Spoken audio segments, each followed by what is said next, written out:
your pool.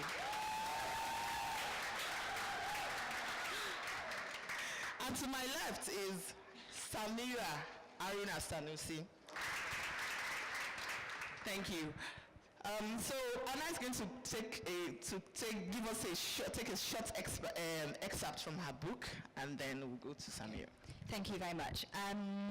Thank you for coming. I'm so still delighted to be here and already feeling a bit devastated about going back to London, but there you go. So before I do a short extract, I'm just going to tell you briefly about what the book's about. So this conversation here is about writing about the truth and writing memoir and writing about real life. So just to give you a quick synopsis, this book is, so as Chioma said, this is my first book, and the very short version is it's the story of me going back to Eritrea to meet my birth family. The slightly longer version, just so you're up to speed. So basically, I was born in Eritrea. Yay to the East Africans in the room! Woo! We're a little bit outnumbered, but it's good to be here. So I was born in Eritrea, and I was, my birth mother died in childbirth when I was born, and my family are pastoralists, so they're farmers, they live in the villages, and as a result of my mother dying, I was placed in an orphanage very quickly, and 6 months after being placed in the orphanage, I was adopted. I was adopted by a white English man and his wife, who is a white American woman. They were academics and kind of hippies, and they were living and teaching in Sudan. So they took me to Khartoum, so then I lived in Khartoum in Sudan until I was 4. When I was 4, my new mother killed herself, so she took her own life when I was 4 as a result of depression. As a result of that, I then went to live with another family who were kind of friends of hers, who were also living in Sudan. This family are actually from Norway, so when they decided to go home, I went with them. So I went from Sudan to Norway. I then stayed in Norway for a few years, and then that family actually tried to sort of adopt me. It was like an unofficial fostering, which I know happens quite often, or did back then. So I lived in Norway for a couple of years, but then due to various immigration things, I suspect, my British dad then came and got me, and then I moved to the UK with him just before I was 7. When I moved to the UK, I moved to Manchester, which is a city up in the northwest, so not London. This is important. So moved to the UK, moved to Manchester. At the time, I spoke Norwegian, because I'd been living in Norway. Fast forward, as I'm growing up, actually, what I'd been told all the way through growing up was that I was an orphan, was that the reason I was adopted was I was an orphan. I was in an orphanage, my parents had both died, and that's why I was in the orphanage, and that's why I was adopted. Fast forward, nearly 30 years, Eritrea in that time had been fighting a long and bloody battle against Ethiopia for independence. Eritrea won independence in 1991. As a result of this, my British dad, who had been a friend of the Eritrean liberation movement, was invited back to Eritrea for the celebrations, if you like, for the referendum celebrations in 93. So in 93, he goes back to Eritrea. On this visit, he goes back to the orphanage that I was adopted from, just as a kind of thing to do, and meets Sister Gabriella. Sister Gabriella was one of the nuns who ran the orphanage. It's called the Comboni Mission. It was run by Italian and Eritrean nuns. So he goes back, sees Sister Gabriella, leaves a photo of me with her, doesn't really think much more about it, comes back to the UK. By this point, I'm 21. Not long after he comes back to the UK, we receive a letter. And this letter is somebody who says he's my brother. And it contains the information that not only is my father still alive, but I have 3 brothers, a sister, aunties, uncles, cousins, a whole family in Eritrea. So I was in no way an orphan. This book is the story of me going back to Eritrea and reconnecting with that family. Okay, that's like my synopsis. So I'm just going to read a short section. All right, so I've just taken you through kind of the early years. Most of what happened before I was 7. Before I went back to Eritrea, I hadn't been back to the continent at all. So going back to Eritrea, so as I said, from the age of, I guess 4 when I was in Norway to when I first go back to Eritrea, I'd lived in very white spaces. So Norway, mighty whites. UK, Manchester, also very white. So white family, white school, white town, white university, white, white, white. That's very important. So going back to Eritrea was not just the first time that I'd been surrounded by people who really did look like me and people who share my DNA, but also the first time I'd been in a black majority space, the first time I'd been in Africa since I left as a child, the first time I could walk down the street and not stand out. And that was a really big deal for me. That was a real change for me. So we don't have a huge amount of time, so I'm going to read, the section I'm going to read is, I'm just going to read this section. So the plan was, I was going to go to Eritrea. I was going to spend, a cousin of mine had connected me to, so basically the first person I ever met that shared my DNA was my cousin Gaim. And as it turned out, when I decided I wanted to go back to Eritrea, I connected with the Eritrean community, and then it turned out that all along I'd had a cousin who lived in London. So I met him, and he then helped me connect with the rest of my family. So this guy's called Gaim. So my cousin Gaim had, at the same time, another cousin was also going back to Eritrea. So they acted as kind of bridges, really, between me and my family. Bearing in mind at the time I didn't speak Tigrinya or anything. So I was supposed to meet this other cousin, maybe on the 3rd or 4th day, just so that I could have a few days on my own in Eritrea, soaking up the atmosphere, soaking up Samira, and just getting kind of acclimatized before I met, because I knew that as soon as I met my family, it was all going to go crazy. So the section that I'm going to read now, what actually happened was on the afternoon of the first day, I got a call from the hotel lobby saying, your cousin's here. And my cousin came on the phone and was like, are you ready? And I was like, no, it's meant to be in 3 days. And he was like, all right, well, you've got 10 minutes. So I then basically had like 10 minutes to quickly scramble, figure out what to wear. And then we like zoom over in a taxi to meet to this house where my family are waiting for me. So this is the bit I'm going to read. This is kind of me panicking just before we get in the taxi. It's no coincidence I know a lot of adopted adults. We have a habit of gravitating towards each other. So, as the saying goes, some of my best friends are adopted. And yet, even though I know more than most, I have rarely heard the words, I'm glad I was adopted. Many are happy with the results, glad they got the adoptive parents they did, but we still wish it hadn't happened in the first place. No matter how much love we may have for our adoptive parents, no matter how much we don't want to hurt them, or how guilty we may feel for having these thoughts, we still wish we hadn't been put up for adoption. My mother died. My father was a farmer in a village who was left, I now knew, with 5 other children plus me, a newborn. He couldn't look after me and work the land, so he put me in an orphanage. Because of this one decision he made, my life took a completely different course. Unlike the rest of my birth family, I have never gone truly hungry, I have never prayed for rain, and I have never been displaced by war. I have a great adoptive family, a brother and sister I adore, a job I love, a flat in one of the world's most expensive capitals. In fact, all the trappings of Western success. Looking at the facts, if anyone should be relieved to be adopted, it should be me. My adoption has meant I escaped certain hardships and the likelihood of an early death. Even I know that a motherless child does not last long in the villages. Had I not been placed in that orphanage, assuming I made it past infancy, I would have had a typical Eritrean peasant girl's life, complete with a stint on the front doing my national service, an arranged marriage, and children in my teens. But I still wish none of it had happened.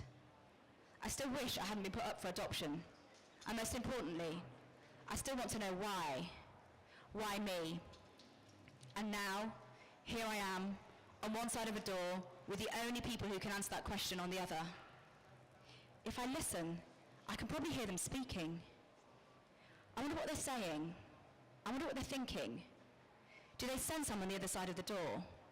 Isn't that what blood relatives do? Sense each other's presence.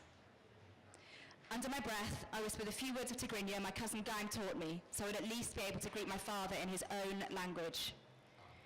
And I look to Mana and nod that I'm ready for him to open the door. As soon as he knocks on the door, I want to run fast and as far away from here as possible. Not looking behind until I'm the same distance away. The hotel perhaps, or the airport.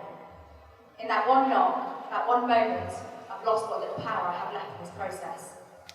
He has knocked on the door, and unless I run away, it's inevitable I will meet my family. It's not that the desire to meet them has vanished, or it's just that it's finally gone beyond the point of no return. It's one thing to spend your whole adult life wanting to meet your birth family. It's another to know it's going to be happening in a matter of seconds, and there's nothing you can do about it. I glance up the dirt track to see if there's an obvious escape route. There isn't, and besides, it's not like they don't know where I'm staying. I silently urge Manon to see the fear in my face, but to no avail.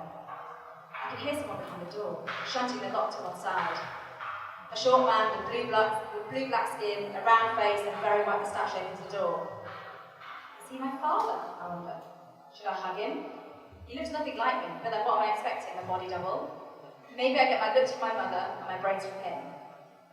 Just as I'm about to take a gamble and lunge at him, he says hello to me, in English, and motions me towards a courtyard that's behind the door. Come, come, he says, eyes twinkling behind a pair of tinted glasses. Everyone's inside, they're very excited to meet you. I walk through the courtyard, trying not to step on a couple of small children who've appeared from nowhere. In the middle of the courtyard is a mango tree, heavy with fruit. Wow, mangoes on trees, I say. To no one in particular, like the tourist I am. It doesn't matter. No one replies, and I push towards yet another door. I will open the door, says my cousin Mana, and then you will walk in. And with that, he reaches in front of me with his right arm and gently pushes open the door. I stand there rooted to the spot. I feel him give me a gentle shove. Thank you.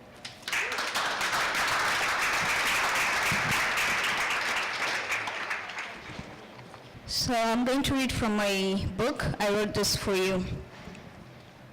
May I never forget the long journey filled with moments and memories I fight hard to suppress and deny. May I never forget the days I was drowning when the only water around me was a glass half full.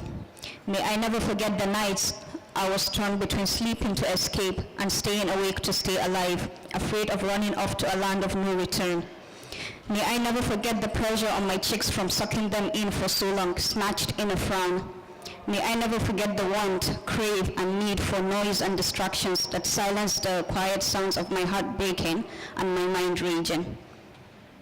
May I never forget the blood, sweat, and tears I invested in the uncertainty of a better tomorrow. May I never forget the sharp pain that came from the nape of my neck on days and days of looking down. I forgot how to hold up my head high, how to look the world in its eyes and fight back. May I never fail to remember, even on days when I'd rather forget, the sometimes painful, sometimes untold stories behind the scars on my body, the crooked smile on my face, the limp in my steps, the nightmares in my sleep, and the flashbacks in my days. May I never forget the small joys and the little triumphs, the comeback smiles and dry pillows. May I never forget the gratitude in my heart when the sunshine came not to burn me but to warm me up. May I never forget the times I fell apart and moved to a place called rock bottom, and the times when I got up and decided it was time to leave that place. May I never forget that the same memories full of pain, tears, blood, sweat, loneliness, hopelessness, insanity, uncertainty, bitterness, rage, and sleepless nights are the very same ones that birthed my victory, my dreams a reality realized, my happy ending, my triumphs, my granted wishes, and most importantly, my answered prayers. May I never forget that the very things I try to forget are the same things I must remember to win. May I know the time and difference between slipping into denial to heal and coming to terms to rise up. May I never forget to stay grateful and loyal to the things that broke me and then fixed me. May I never again have to choose between taking off my life and tossing it on the floor next to the laundry basket to rest, and the next day rocking it proudly like a Zuhair Murad dress in Fashion Week. May I be reminded to store up parts of the memories I would love to throw out. May I never betray this test of mine that were sent to give a testament to the world of strength, hope, perseverance, patience, bravery, and grace. Thank you.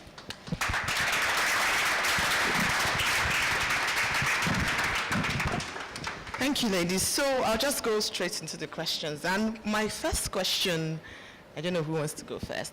My first question is about, it's some people say that it requires some level of arrogance to think that your story is what being told, or to think that anyone wants to hear your story. Why do you think it's important? Do you agree with that, first of all? And then secondly, why do you think it's important that that your story had to be told? Is it arrogant to go first? I don't know. That's a great question.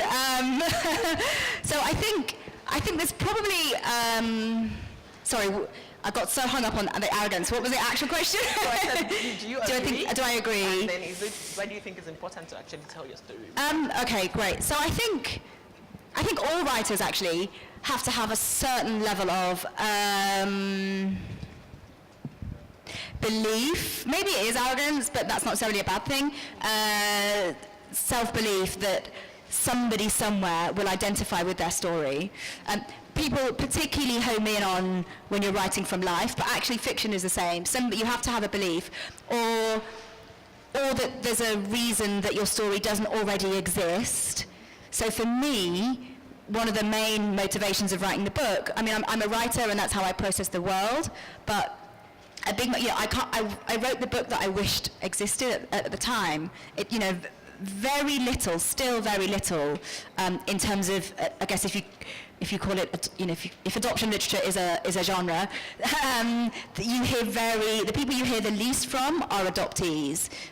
So those who adopt are much more likely to put out books, and social workers and so on and so on. But you very rarely hear, and adoptees are often, and children in care and orphanages are often, it's used as a plot point, or they're often, either they're superheroes or they're like hideous gangsters and criminals, so it's often used as a narrative sort of plot point, but the voices you hear from the least are those of us who have been adopted. And then on top of that, the voice you hear even least are those who have been inter-country or interracially adopted. And there are lots of reasons for that. And so I kind of wrote the book, like I said, so that was my belief, absolutely. Thank you. All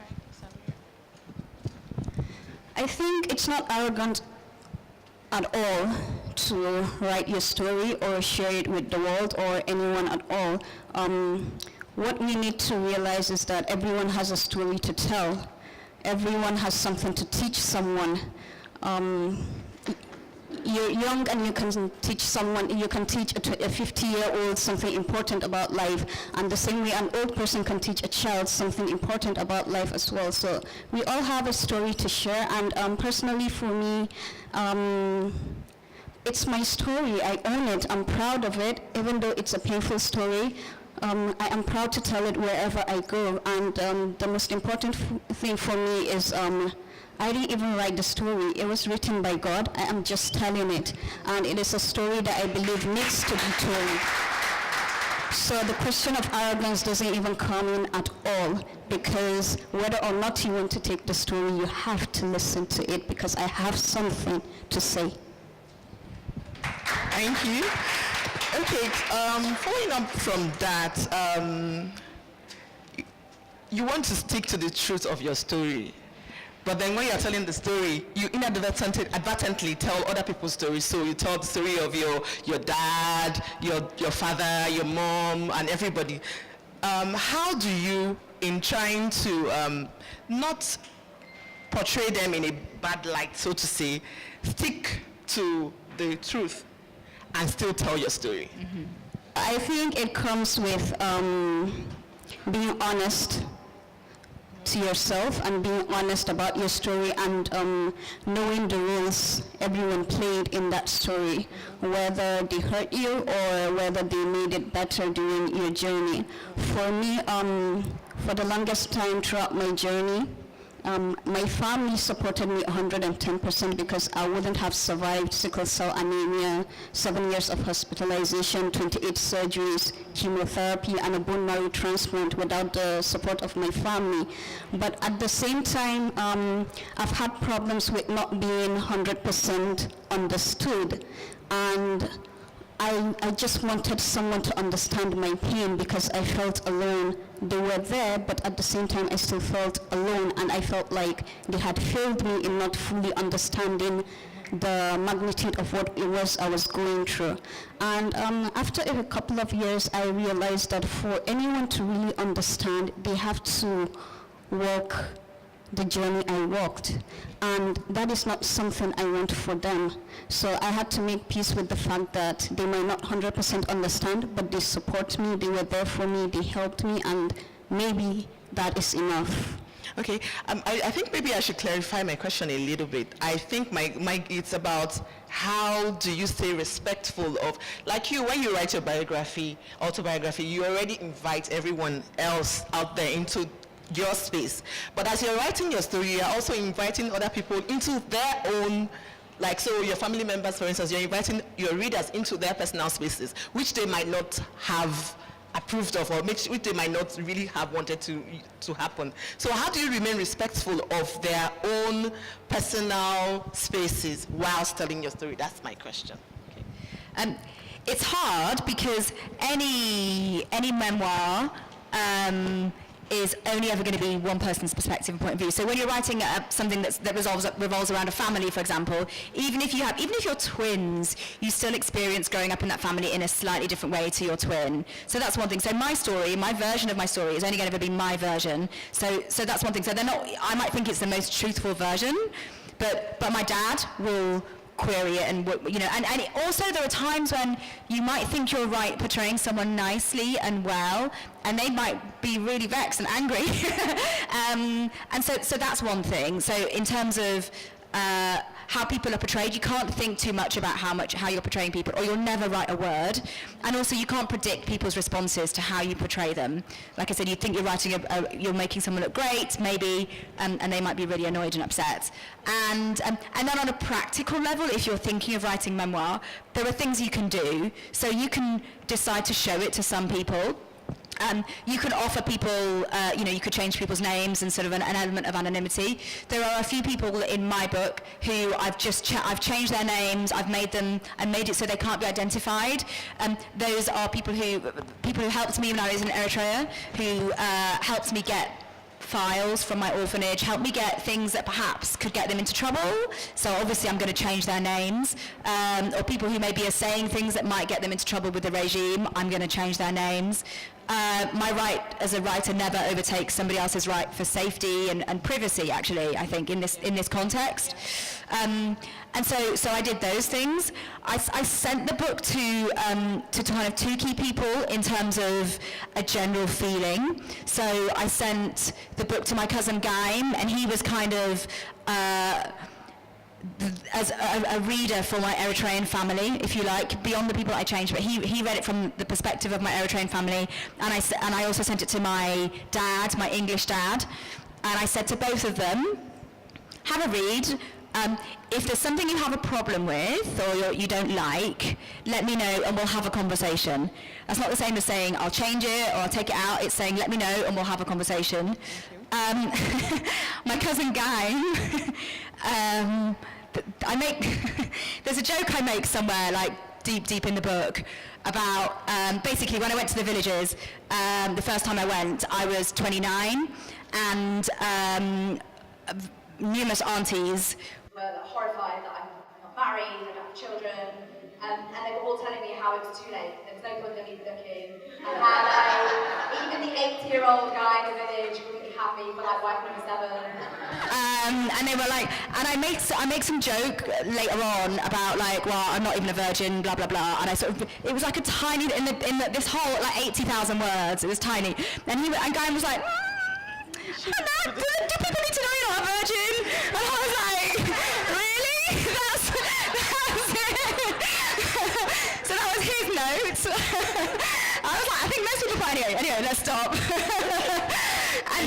and then then my dad, my English dad. So again, so my English dad is in many ways very wonderful. He's also in many ways very super English in a cliched masculine way, and doesn't really talk about feelings that much. So I sent it to him as well, and was like, just tell me. Anyway, and like 2 weeks went by, I hadn't heard from him. I was freaking out. My friend was like, just call him. I was like, but he's got it.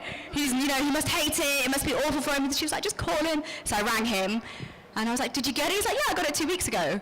So did you read it? Yeah, I read it the first night you sent him. I was like, any thoughts? And then he said, and I'm not making this up, I hope you kept your receipts for tax purposes.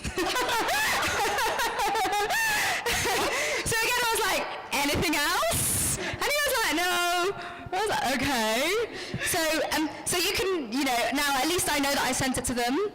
And also people being okay with it when you send it to them is different when it goes out there, because this is the thing, it then has a life of its own and a journey of its own. And my dad didn't ask to be in a book, and my Eritrean family, again, I was very open, going out and saying I'm writing a book. Sorry, I'll just stop talking. Yeah. I'll stop talking, sorry, carry on. Okay, so following on from that, did you learn anything about yourself whilst writing the book, or had you learned everything that needed to be learned about about your experience? Was it as you were writing the book that you were getting wow, I never knew that about me, or was it after you had written, or you already knew that and then you started writing the book? I think it was during the writing process that I really understood the magnitude and severity of my experiences, because I had this long journey of fighting for my life and my health and survival for 7 years, and during those 7 years I didn't have time to be sad or be lonely or be depressed or anything like that. So when I was writing the story was the first time that I really came to terms with every single thing that had happened, every surgery, every physiotherapy session, every failure, and writing the story was like reliving the experiences, and there were times when I had to stop. There were times when I was writing about it and I was flinching because it was painful all over again. And at the time, because I blocked my emotions and everything, I wasn't really feeling the pain. I was just doing what I needed to do to survive, to be well again. But writing the story and telling the story, and it now became a matter of seeing how everything played out and watching it from the background, and I remember thinking, wow, now I really understand why people ask me, how did you survive all of that? Because really, I have no idea. So I learned, writing the story, I learned a few things about myself, how extra strong I am, because I know I'm strong, but then writing the story I realized how stronger I was, and I realized the importance and the power of the story and why it needed to be told, and the lives that it will hopefully impact. Okay, we're going to take questions from the audience, so right after she answers us. So there's Okay, so I learned more about myself by going on the journey than writing the story. So for me, it was going on the journey, but writing the book helped me massively to do that actual journey, because there are questions that you can ask if you're writing a book. You can ask questions like over and over and over again. You can be really precise. You can hide behind it a little bit if you're doing a book that's kind of tricky. So one quick thing, so the book has a family tree of my Eritrean family in it, and it was obviously everyone's like, oh, I'm your auntie, I'm your cousin, I'm your cousin, I'm your cousin, and I was like, great. And then, but because I was writing a book, I was able to say, but whose child are you? Like, who is your father? Is your father my father's brother? And they'd go, no. I'd be like, you're not my cousin. No, it wasn't quite that harsh, but I was able to unpick quite a lot of family stuff, because I would be like, oh, for the book, I just need to be clear, what's this relationship and this relationship. So you already made up your mind that you were going to write a book, right? I already knew, yeah. So I went out there, I already had a book deal actually when I went out there, yeah. And I said to him, and again, I was very open, anybody I spoke to, because of the space that Eritrea is at the moment, you can't go around just with like the dictaphone asking people questions. So I was, I was telling people I was writing a book. I think there was a kind of lost in translation thing happening where I'd be like, oh, I'm writing a book. They're like, yes, you should write a book about our family and our story. I was like, I am. They'd go, yes, you should. And then the book came out and people were like, you wrote a book? And I was like, I said I was writing a book. And they were like, yeah, but we didn't write a book. And I was like, yeah, that's what I was doing. So I asked everybody that I spoke to and I told everybody. Okay. Well, did you learn anything about yourself? Yeah, I was just saying I learned most of it but the journey. It was the journey really.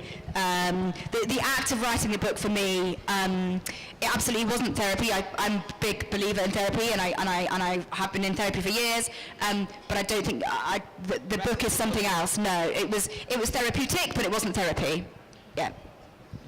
Thank you. I have a question for each of the writers. My name is Kola Tubosun. The first question for you, Hannah. You've talked about how your father, the feeling he had about it and those in Eritrea. Sorry. You're not using the mic. Yeah. Is it? It's back. Just then it came to, no, I think it just came. Yes, so what I want to know is how have other readers approached the book? Those in London, those, and those in Eritrea, other than those of your immediate family. Samira, I want to ask, when did you write the poems in the book? I mean, I've reviewed it, and I've read it, and I enjoyed the work, the creativity, but I also felt and understood the pain that was going through writing it. So the impression I had at the time was that you wrote many of them during the process. I don't know if that's true, or you had gone through everything and then sat down and wrote again. Thanks.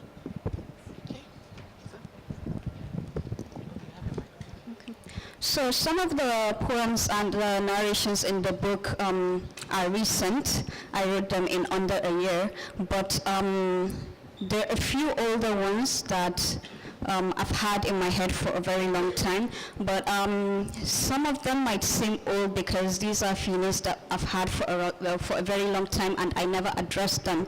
There were emotions that I never expressed, there were questions that I never asked, and so I didn't have any clarity or closure at all about my journey.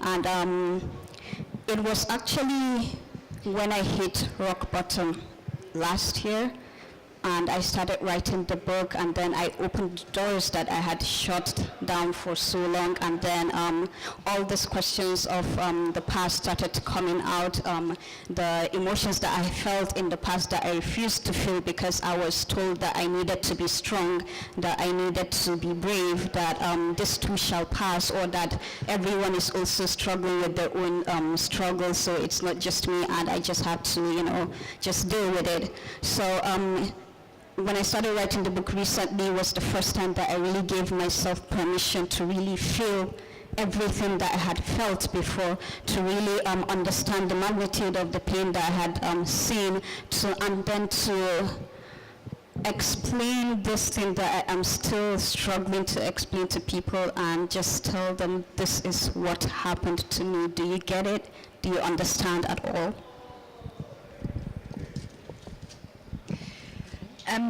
In terms of responses to the book, they've been amazing actually. So on the kind of British, I guess more like the diaspora side actually. So there's been a really incredible response from kind of diasporic Africans in that. So my story is an extreme version of a very common dynamic. So you don't have to have been adopted and brought by a white family and brought to the UK to experience a lot of what I've experienced in terms of your relationship with the continent and your family, in terms of racism and identity and belonging. Those are really common themes.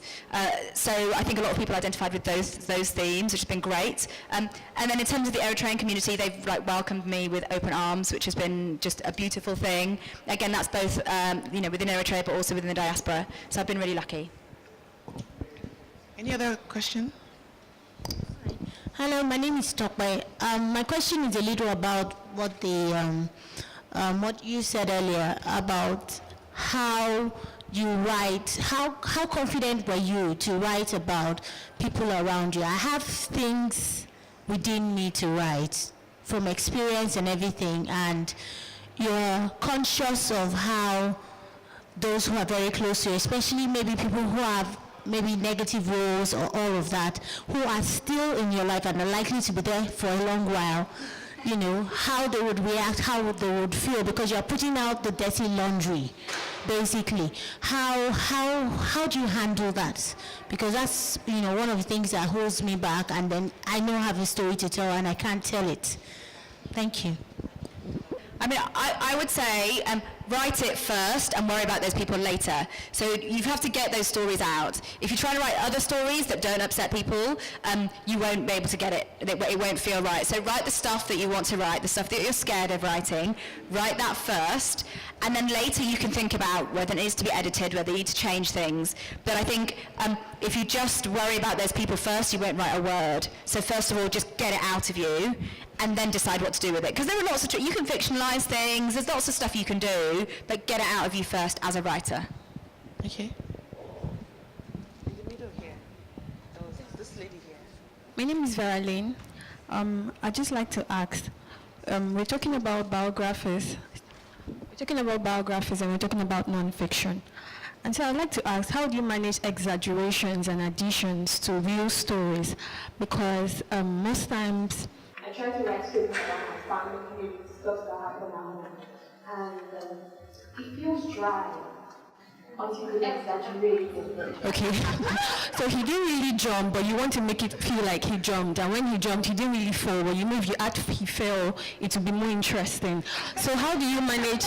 Yes, like you said, you had to change the names of some persons, and you doing that to something that is supposed to be non-fiction makes it fiction somehow. Yeah, that's okay. How do you manage that? So I think there are boundaries within non-fiction, so mine's a memoir or an autobiography. If you're writing a biography of somebody else, you have to keep it true. If you're writing your own thing, you still have to keep it true. It's still a form it's writing from life. I don't think changing someone's name is a big deal. Because I came to this as a journalist, I really struggled even just with changing people's names, or if somebody was, there was one bit I was saying the other day, there was a woman who was on a bus with me and I couldn't quite remember which bit of the bus trip she was on. And I was like, I can't include her. And then my editor was like, it's fine. Do you remember which journey? And I was like, yes, I just don't remember if it was like the first half or the second half. And he was like, it's fine. So there are boundaries. I think exaggeration, you're then going into another realm. So that's for you to then, again, my advice is always write it and then worry and think about the kind of genre it is later. So if you find you're exaggerating everything massively, maybe you're not really writing non-fiction, maybe you're writing fiction. Okay, it actually ties to a question that I have, which is that how do you manage editorial conflicts, if any?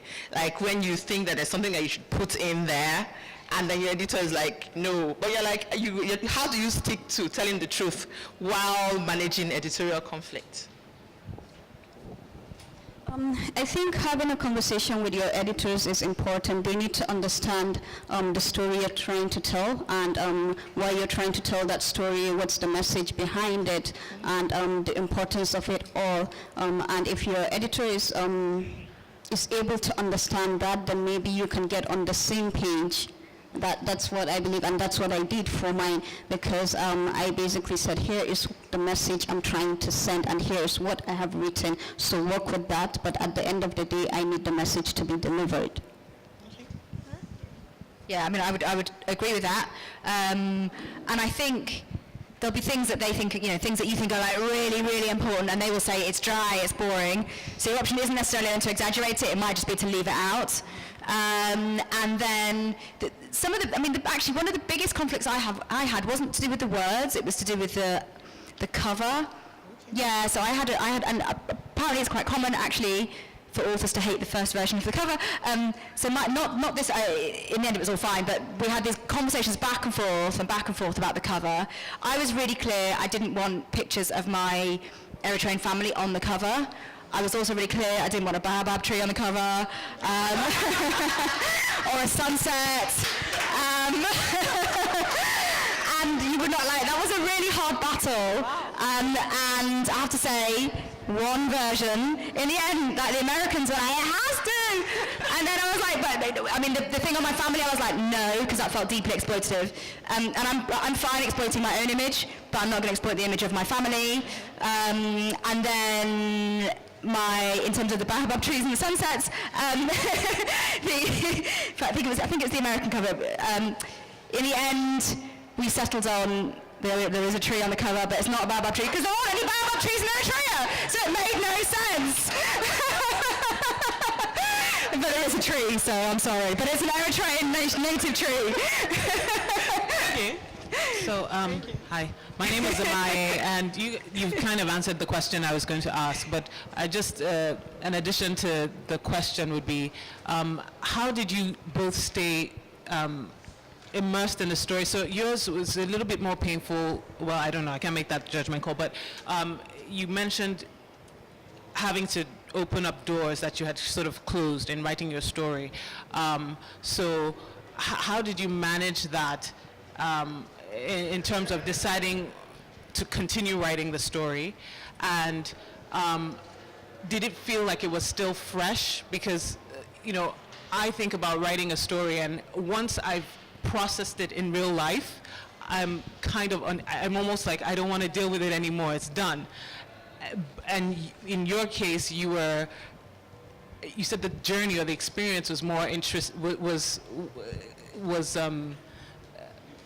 I guess more. So I think your question is, how did they cope with relieving painful moments, if any, whilst writing the book? Yes, and how did they stay how did they keep the story? Right. If I go, so that's a really good question actually, because particularly if you're writing about yourself and your life and memoir, whatever you're writing, at any point you will think, this is terrible, no one wants to read it, who cares? Now when that's also your own story in your own life, you're like, if I don't even care, and it's my story, I don't even care, and it's me. So there is always, those points will happen to you as a writer. And I guess what's different between those maybe who've managed to get published and haven't is pushing through that and just keeping going, and that's really, for me, that was the key. Yeah. I was able to keep mine fresh because, like I said, a lot was locked out before. So in writing the story, it was like opening the floodgates. And once I did that, everything just flooded in and came out and pouring. There were times when I had to wake up from sleep at 2 a.m. just to write. There were times when the words were just fighting inside of me and I had to just put them out. And another thing was I needed to correct something, because after writing my first book, S is for Survivor, people literally changed my name to S is for Survivor. I had to keep telling people, the name is Samira, use it. So people put me on this pedestal where I became like a messenger of hope, of inspiration, and it was great and everything because I believed it was the purpose for my pain. But after a while, I realized that I was being strong for so many people and I wasn't allowed to break. I wasn't given permission to, and even when I reached out to people, they usually told me, you've been through worse, you've survived, you're going to be fine. And I know I'm going to be fine, but what I'm telling you is that right now, I am struggling. Right now, I need someone. Right now, I need you to save me from myself. So while writing this book, I wanted to tell people that you can be strong and you can be brave and you can still be in pain. And if you're going to make your pain relatable to people, you have to be honest and open and vulnerable about it in order to be relatable, in order to touch lives. And we have to stop the culture of shutting people up and telling them that other people have seen worse, and so invalidating their own pain and struggles. We have to allow the African woman to tell her own story instead of telling her that her mom went through worse or her grandma has seen worse. We have to allow people to just be and write their own stories. Thank you. Okay, where's the mic? Okay, yeah. Hi, my name is Janet from Nairobi. So my question to both of you is, having now written the book, having pushed through, having, the book is published and you've lived everything you've lived and you're now on the other side of the process, how has that changed how you see yourselves? So Hannah used to see yourself as an adult, adopted person. Presumably that's past. And Samira, has it changed how you see yourselves? How you talk about yourself to yourself? Can I answer? Yeah, sure. Yeah, it has changed how I see myself because at first people called me strong and brave and all those really nice and kind words, but I felt like I was living a lie because apart from being strong, sometimes I was also weak. Sometimes, actually, I wanted to give up every single night. The only difference is that I woke up in the morning, I'm like, well, if I give up now, who is going to tell the story in the end? So I have to leave it through and see how it all plays out. It's changed my perspective on myself now because I'm honest with myself now. I know that I am weak and I'm strong. I know that I am a fighter and sometimes I need to also rest and break like everyone else. I know that I'm no longer responsible for fixing the world. I can just only do my part in inspiring people.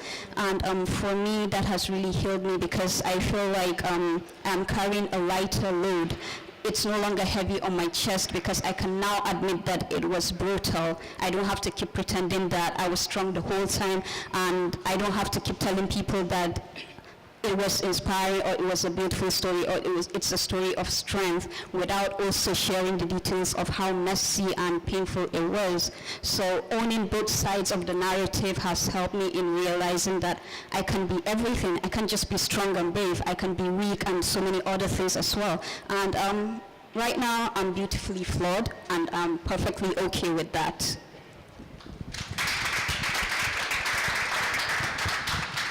So there's definitely, for me, there's definitely a before and after. So I've definitely changed. I mean, I think change is it's a lifelong process. But I'm definitely a completely different, or a changed person from how I was before I went back to Eritrea, before I met my family, before I connected with my heritage. I'm completely different. How I see myself or how I describe myself has also probably changed. It still depends a little bit on what room I'm in and who's asking the question. So the thing that diaspora get every day is, where are you from?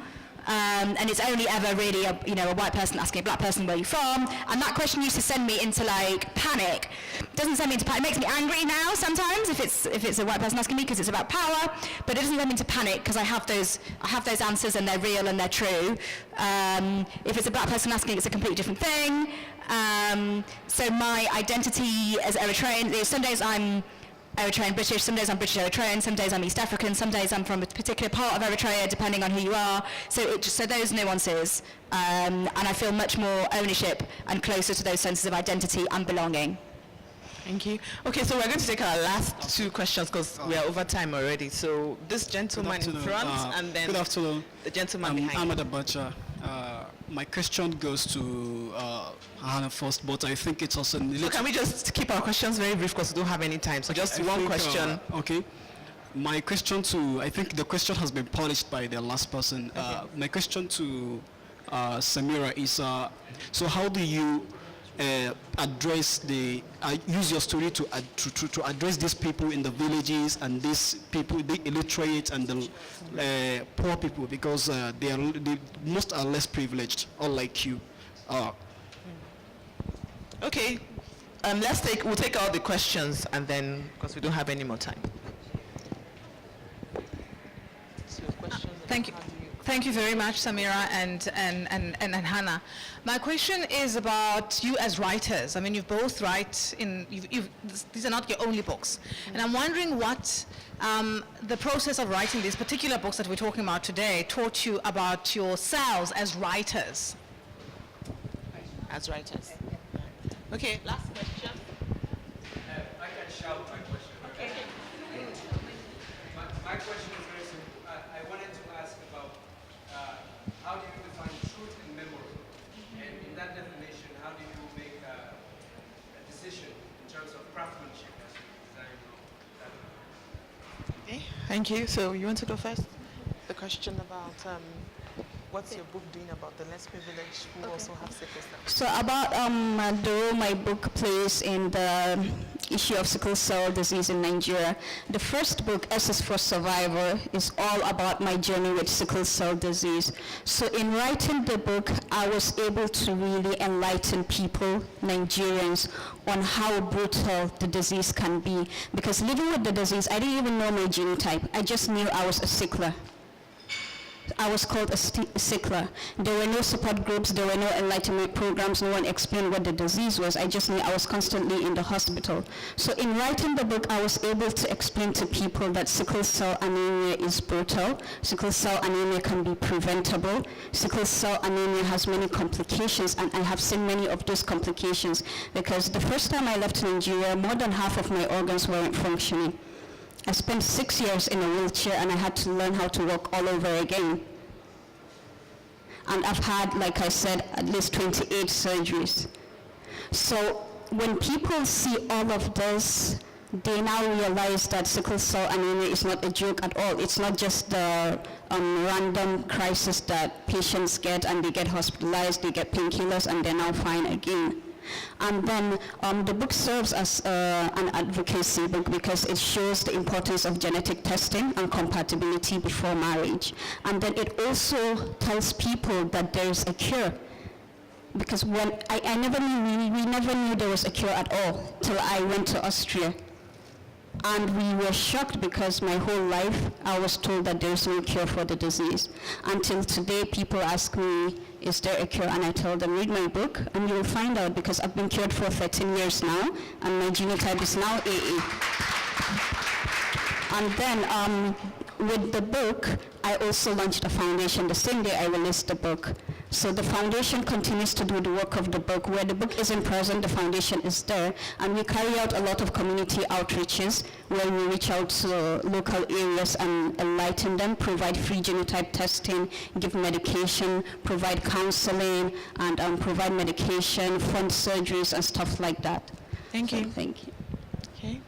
The question, how How I changed it, as a writer. So, so this was my first book. My second book, Fashion Cities Africa, which is kind of a fashion book with essays, is, in a weird way, it doesn't sound like it's connected, but actually it's very connected in that my entire relationship as a writer with the continent has changed, not just as a result of the book, but as a result of just me connecting in a much deeper way. And that's affected my writing. It's affected what I want to write about. I was at The Guardian for 14 years, and it's very difficult as a black journalist in a very white space to write anything other than either writing about racism, or if they do let you write about contemporary Africa, it has to be the kind of trifecta of poverty and war and famine. And actually one of the reasons I left the paper was because it was so hard to do anything other than that. And the joy of being a freelance writer means I can kind of take, so if you take to a national newspaper in the UK, if you take an interview with an incredible Cameroonian film director to them, and if they take it, if you go like 6 months later with a South African film director, they'll be like, no, we did African film already. And that's really frustrating as a writer. And so you have to navigate that space, and so I think it helped me gain the confidence. And also, I'm much more clear about my writing. I like to write very accessibly. And the one sort of mean review I got said that it was too accessible. I don't know how a book could be too accessible. It was a review by a white woman. Anyway, there were other issues with it, but I think accessibility is a key part for me. Demystifying, challenging stereotypes, challenging the existing narrative when it comes to the continent. And many stories from the continent is what I'm interested in. Truth and memory. We kind of covered truth and memory a bit earlier on. Mine was really, obviously the minute you put anything down on paper, it's almost certainly it's wrong, it's past. It's different, 5 different people's perspective. 5 people in a room will have, in the same conversation, will have a different version of that conversation, even if you're writing it all down. I wrote this book very journalistically, in that I had notebooks, I was recording conversations, I had diaries, I had journals, and then so I gathered all the information, and it's written in the present tense rather than in the past tense. But obviously, there are versions of every conversation, so it's not, my book doesn't really focus on the past, it's happening in real time. If that answers. Okay, thank you. So thank you everybody. We've come to the end of the session. Thank you. I'd like to thank Samira Sanusi. Yes. A round of applause, please. And Azieb. And thank you everybody for your contributions.